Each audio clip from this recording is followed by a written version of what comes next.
Welcome to the Godly Playroom at First United Church. My name is Ruth Womack, and I am so fortunate to be able to be in this godly play space and to share a story with you. I wonder what you need to help you be ready today. It is Holy Week, and there are many services and many different ways to come close to God in this time. We sometimes revisit many of those stories of Jesus' final life.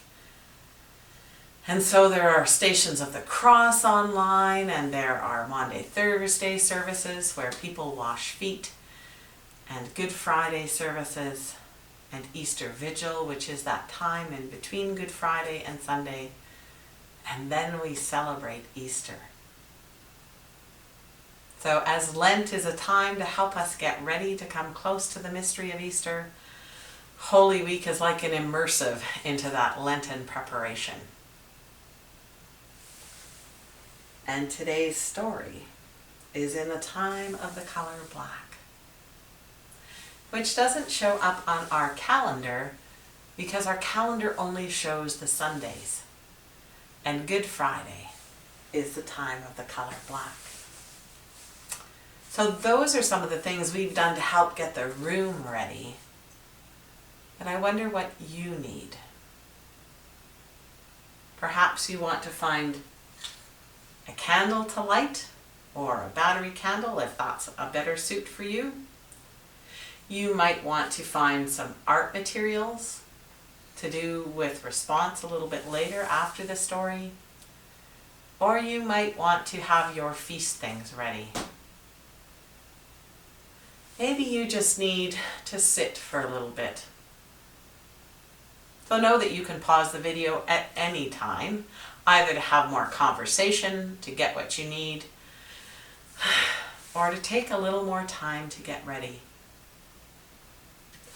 Sometimes even when we think we're ready, something happens in the story and oof, we aren't maybe as ready as we thought. I like to take a deep breath in through my nose and out through my mouth. And I usually find 2 or 3 of those help me settle in.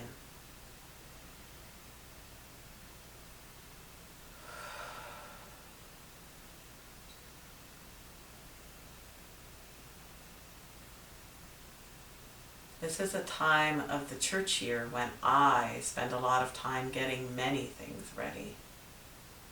And sometimes I forget to get myself ready.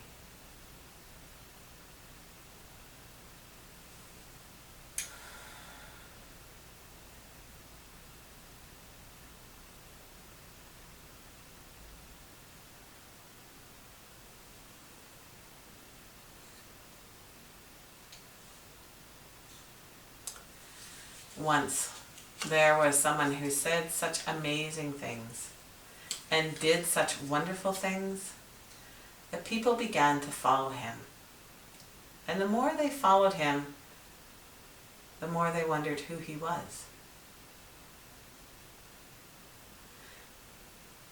During Holy Week, there are many questions and rumors about who he is. But we know him best, perhaps, as the light. And many times when he was asked that question, who are you? He would say the light of the world, the bread of life. I am the true vine. I am the good shepherd.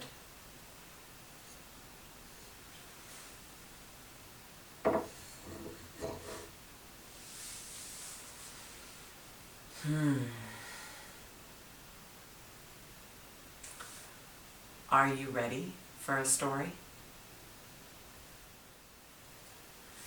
Today's story is in this time of the color black. We use the black underlay for another story that is about the great gifts. Gifts that are so huge, they're hard to see.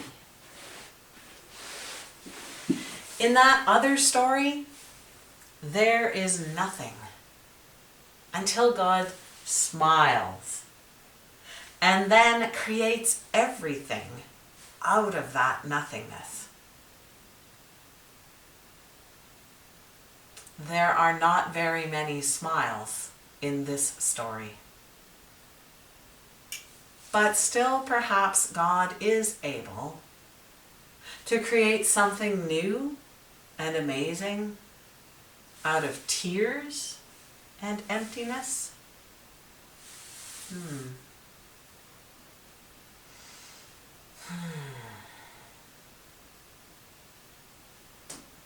Once, there was someone who said such amazing things and did such wonderful things that people began to follow him. The more they followed him, the more they heard him talk about a kingdom. But it wasn't like any kingdom they'd ever visited. It wasn't like any kingdom they lived in. In fact, it wasn't like any kingdom they had ever heard of. And so often they would ask, "What is the kingdom of heaven like?"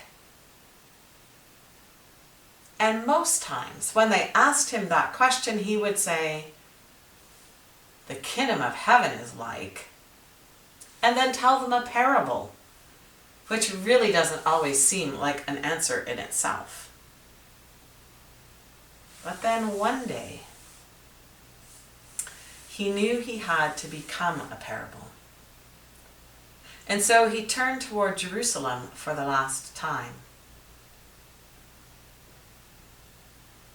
When Jesus and his friends came into Jerusalem that Sunday morning, it was Passover, and the city was full of people to celebrate that festival. They thought he was coming to be a king, but they weren't paying attention.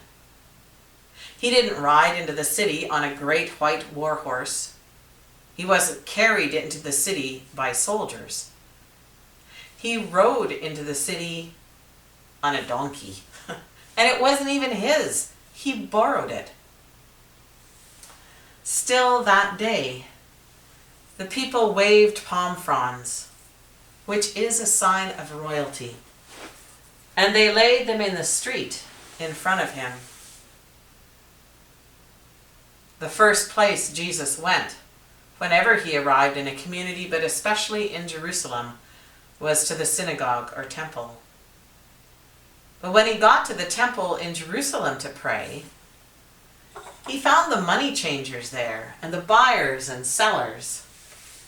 And he got angry. People seemed to care more about making money than they did about praying with God.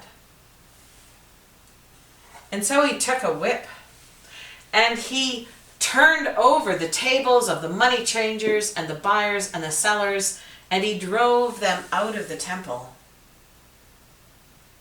He said it was more important to love God than it is to love money.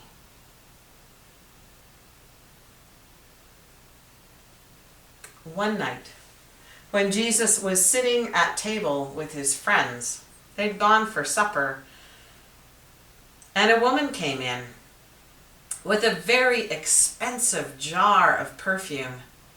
And she poured it over Jesus' head, and it ran down into his feet, and she wiped them with her hair. Some of the disciples got angry. They said it was a waste. But Jesus defended the woman. He said, "She has done a good thing for me, preparing my body for burial." Whenever the good news is shared, this story will be told in remembrance of her.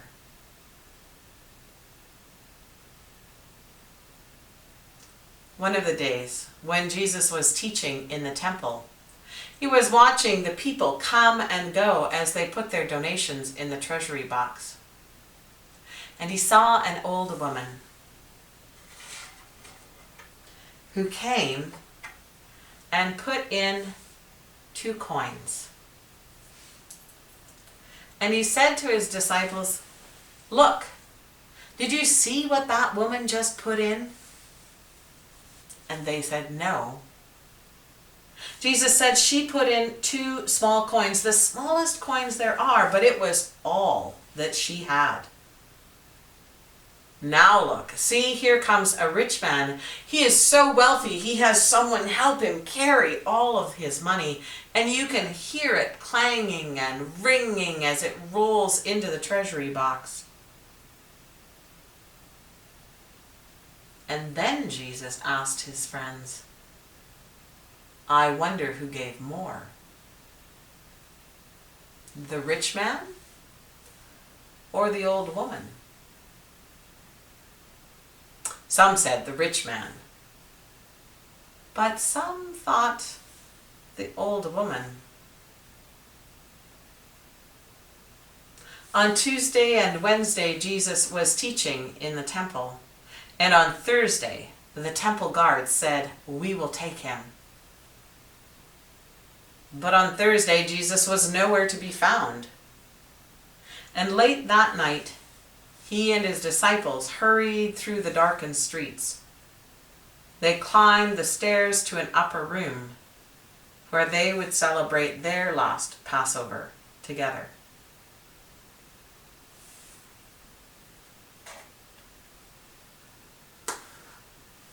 After Jesus and the others had eaten all that they wanted, Jesus took some bread, and he blessed it, and he broke it, and he shared it with them. And he said something like, "Whenever you share the bread like this, I'll be there."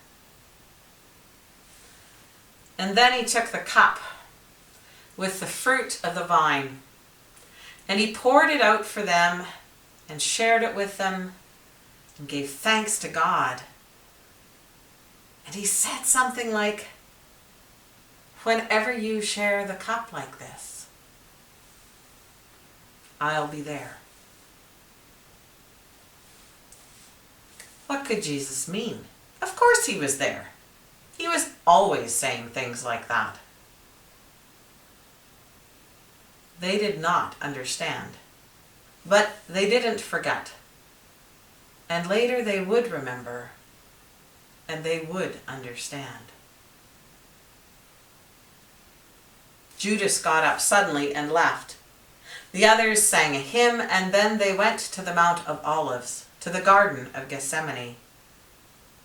Jesus wanted to pray. When he was finished praying, he joined the others, and Judas appeared out of the night. He greeted Jesus with a kiss, which was a sign for the temple guard to arrest him. They seized Jesus and dragged him away into the night, and his friends fled into the shadows. The night was a long and confusing one. And in the morning they took Jesus outside the city and they crucified him.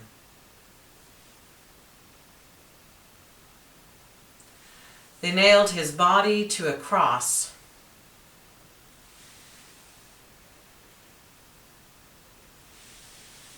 And later that afternoon he died.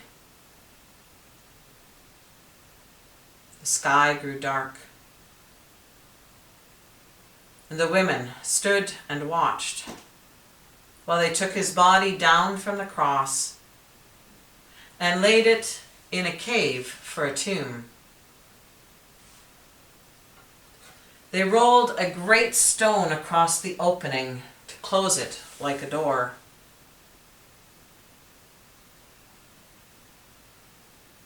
On Saturday, it was so quiet, you could almost hear the earth breathing.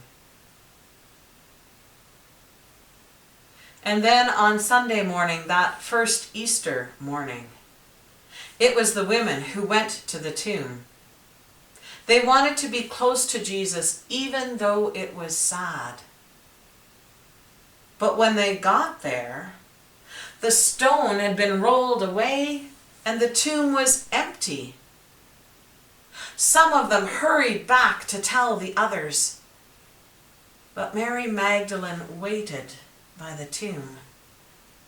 Then she went to look for someone who could help her find Jesus' body. She met a gardener. And then he called her by name, Mary. And she knew it was Jesus. He had died, but somehow he was still with them, just as he is with us today. Especially when we share the bread and the cup.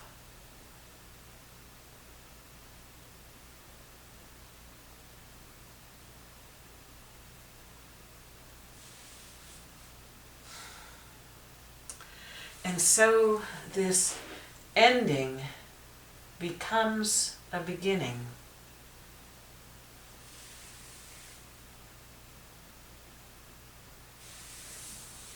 And God creates something new and amazing out of that empty tomb.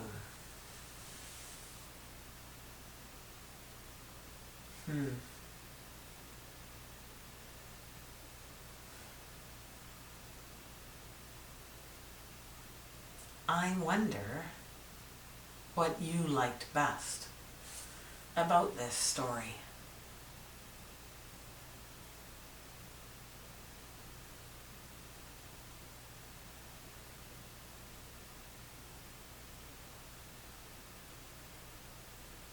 You can pause the video at any time if you'd like to do some more thinking or wondering in your household with any of the questions. I wonder what part of this story is the most important part.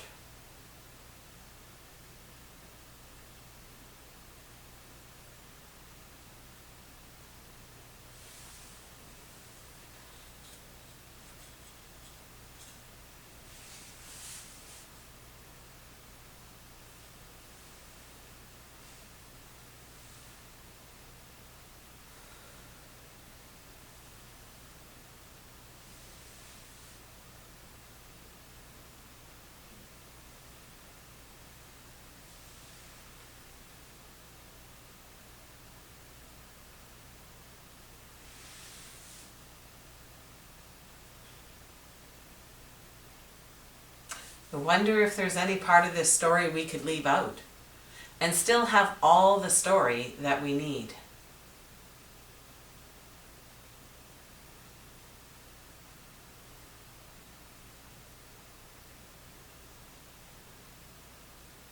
Sometimes we'd like to leave out this part, but then we wouldn't maybe have this part.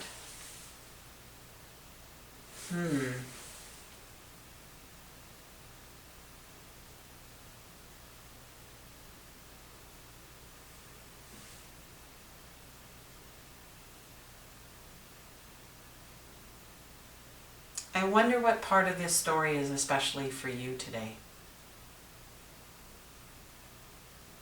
Or where you are in this story.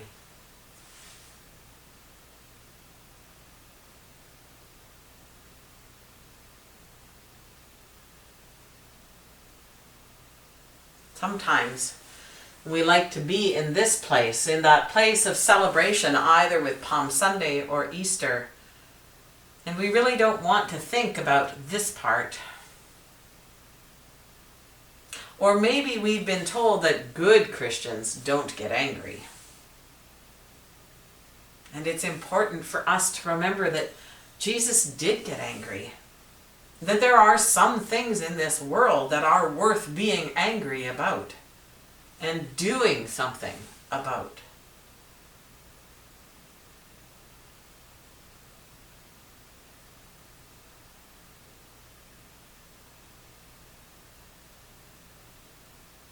I always wonder about the women in the story, who each gave gifts, one a very expensive and intimate one, and one a very small gift, and yet everything that she had. I wonder if those helped Jesus. Could he smell the fragrance of that perfume in the midst of all the sweat and the horror of that crucifixion? Did he remember the widow's gift when he was dying and giving everything he had?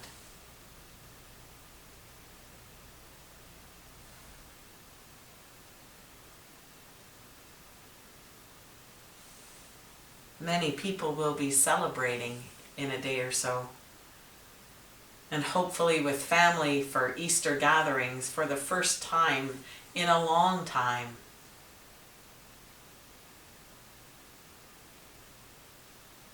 And we will feel that holy presence on Easter Sunday when we break the bread and share the cup. And even in those times when we don't fully understand, we remember, trusting that eventually we will understand.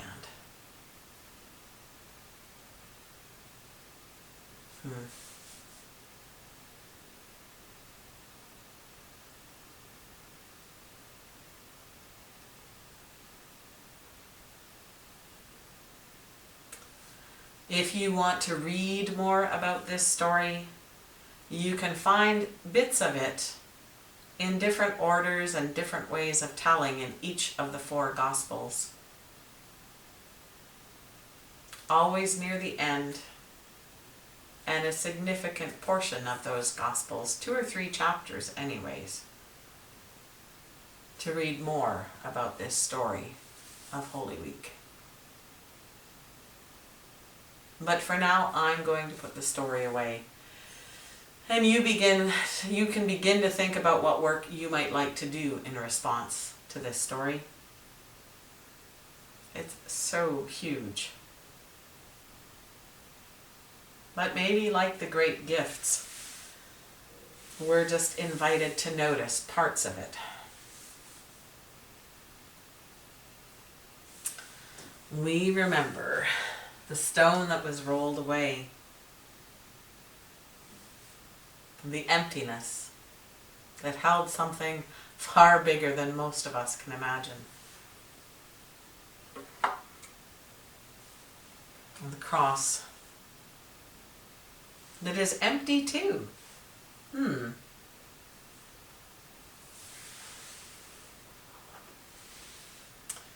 bread and the cup that were shared.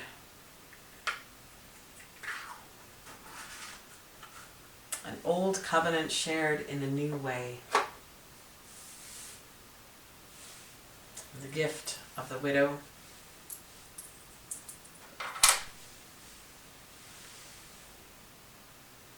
The beautiful nard. Fragrant. And the whip and the tables that were turned in the temple.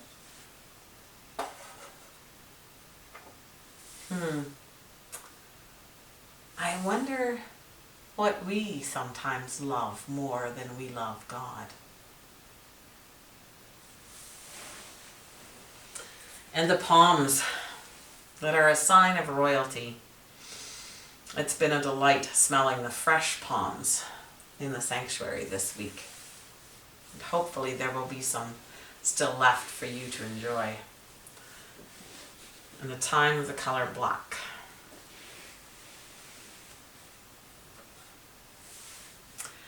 I'm going to get my response materials ready and bring the camera a little bit closer, and you can find your things and come on back whenever you're ready. So, I have a piece of paper and some scissors. It's not very much, but I'm going to hopefully show you how to make a cross. I had hoped to have some actual palm frond to work with, but I don't have one of those with me today. So you take the green strip of paper, or whatever color, thicker ribbon works too. If you had a really long piece of grass or a piece of bulrush, and about 2/3 of the way down that, you're going to fold it at an angle like that. Can you see? So you can fold it just like that and make a good crease. And then we're going to take this side piece and we're going to fold it in front so that it's, again, another right angle, only this time going at the other side. And then we're going to fold it back again. So it's going out the same direction we started. So basically, you fold wrapped this side arm around the other piece. Now, I'm going to take this piece and fold it up behind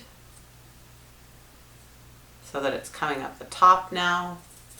And then I'm going to find a gap here, right at the very front.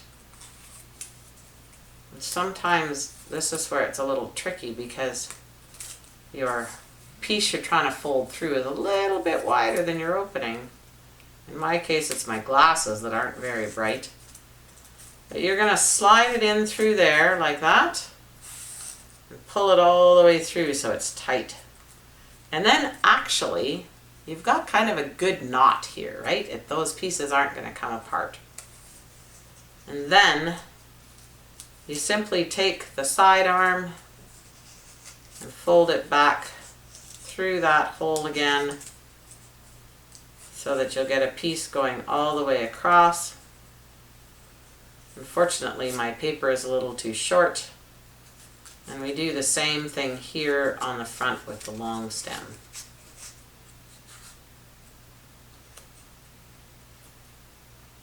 And then we should end up,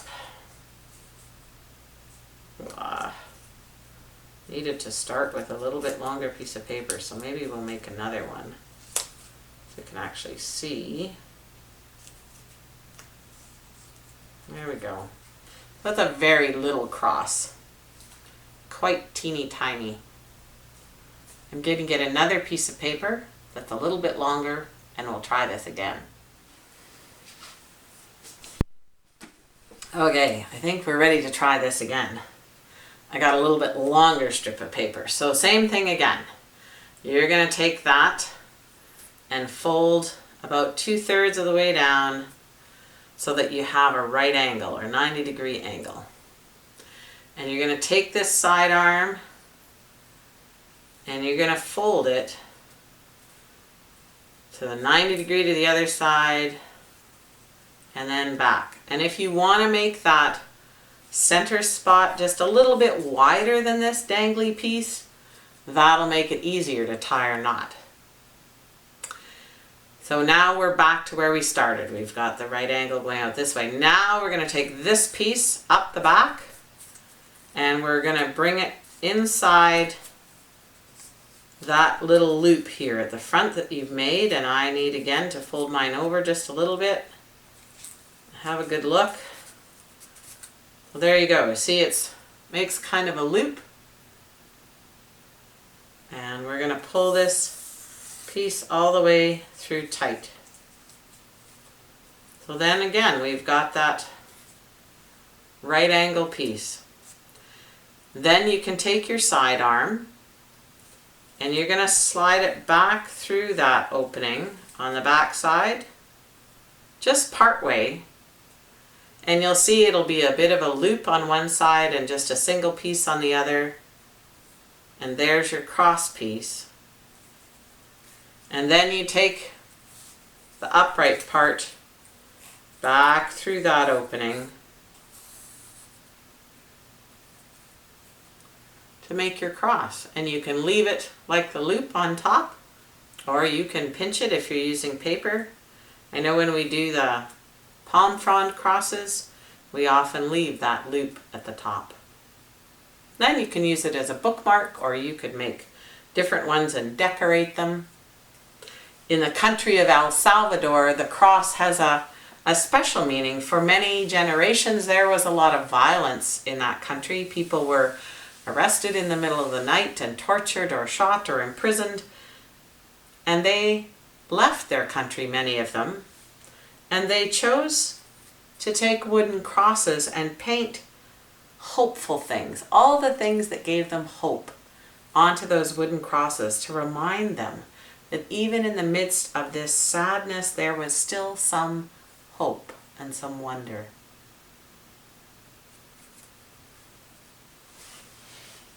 I wonder where you're finding hope these days, in the midst of so many difficult things going on in the world around us.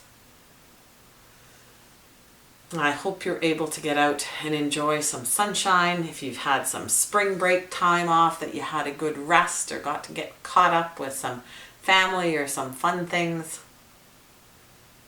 I'm going to set this out of the way and get ready for our feast time. So, welcome back. I wonder what you found for feast. I've been thinking a lot about Passover. And I don't know if you know that story, but it is a story about how God brought the people through the waters out of slavery into freedom. And they didn't have time to make bread for the journey then and let it rise and get all fluffy. And so they made unleavened bread. We sometimes call it matzo. So I got some of that for my story today, for my feast, so that I could taste the story a little bit. But there is a whole tradition and a ritual that goes around celebrating Passover, and I'm not Jewish, and so I don't want to speak for someone else, but if you get a chance sometime to be part of a Seder supper, that is a Jewish meal that celebrates and honors the Passover, and there are questions and there are different dishes that are prepared, all of which help people enter into the story and to remember it and to taste it. And at that meal there are special prayers. And whenever we feast together, either in the Godly Playroom or like this online, we take a moment to give thanks to God. Just as Jesus gave thanks for the bread and the cup and then broke and shared them. I wonder what you're thankful for.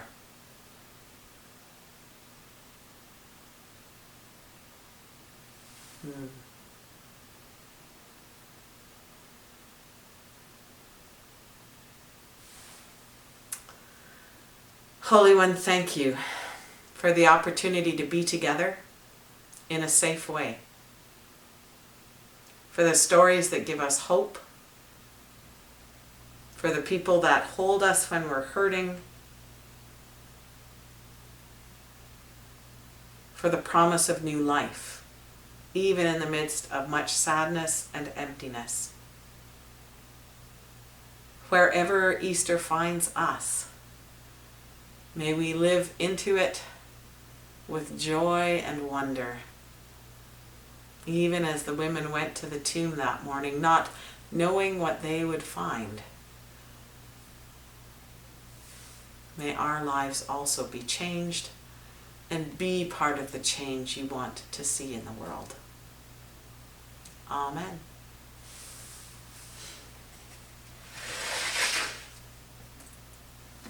So, yeah, still sanitizing my hands, being extra careful.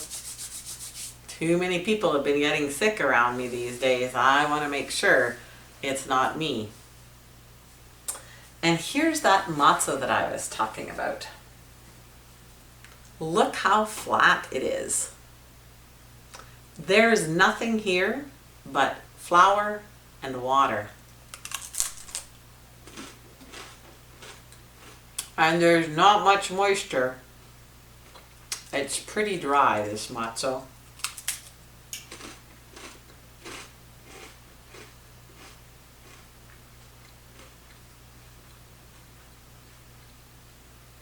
when we taste it. We taste the dryness of the desert. Perhaps we taste some of that excitement and anxiousness as the people were hurrying to get ready.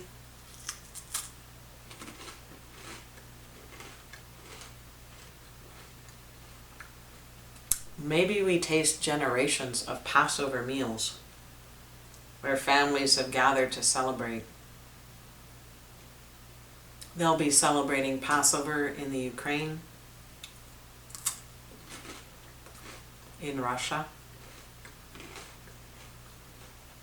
in Canada,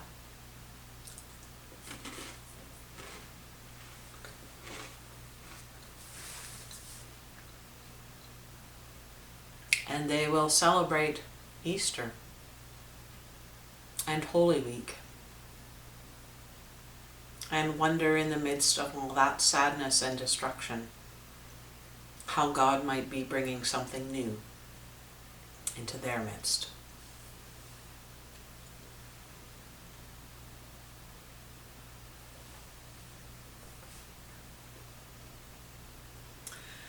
We were talking a bit about death and life after death and resurrection, which is kind of a thing at Holy Week and during Lent. And someone asked me what I believed. And I can't say for sure what happens. Nobody knows for sure. But I believe God loves us. And I believe that love doesn't stop because we die, any more than I have stopped loving the people who have died in my life. So I think that love holds us into all of those transitions and stages of life and death and life after death. And I don't know for sure what happened with the resurrection, except I do know that those disciples that had denied knowing Jesus, that had run away, who were so afraid and hid out in their locked rooms for the weeks after Jesus' death for fear they would be taken, something changed. They had experiences of Jesus, of the resurrected or the risen Christ, we sometimes say, that gave them a new kind of courage and peace to take that message that God's love is stronger than even death. To take that message out into the world. And many of them also suffered and died, but they didn't stop telling the good news about how much God loves us. So something happened. And I have seen in other people's lives and in my life as well, those moments where life just seemed to be drained away and there was no hope. And then something happens. People do find hope. And I have found the courage to go on and to choose to be loving even when I'm hurting. Those are Jesus' words from the cross, right? As he's dying, when he says, forgive them. They don't know what they're doing. And so we know ourselves also forgiven. Not because we deserve it or have earned it or have made apologies or make things right, although those are all good things to do, but because of the grace of God. And so that gives me hope to continue to share the good news. And I'd much rather be a bearer of good news than the other kind. I wonder what kind of news you'll share coming into this Easter weekend.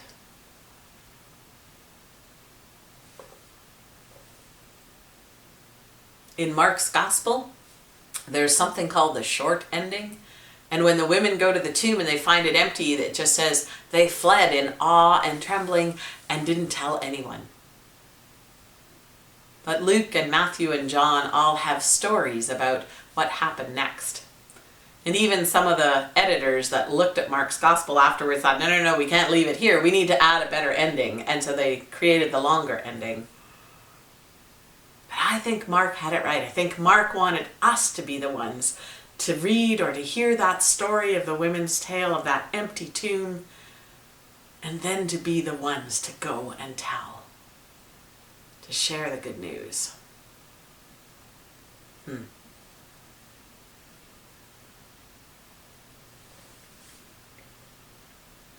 Well, I think for now it's time for us to say goodbye. And to trust that there will be more times in the Godly Playroom, more times together. Maybe even a messy church where we can gather outside and have a bit of a picnic time.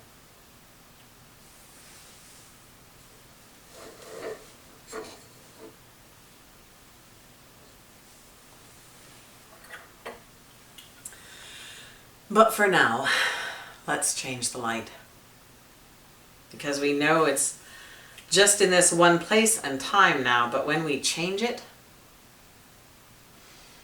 it can be in many places and many times. It's a little bit like life and death and life after death, where the light is changed but not gone. Invisible perhaps, but still present in a new way. I think there's a whole bunch of stories about that, coming to know Jesus in a new way. You might even get to hear Jackie tell some of them.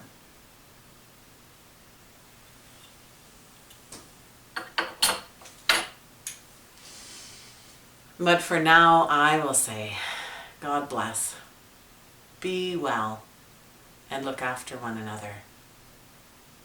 And have your hallelujahs ready for Easter morning.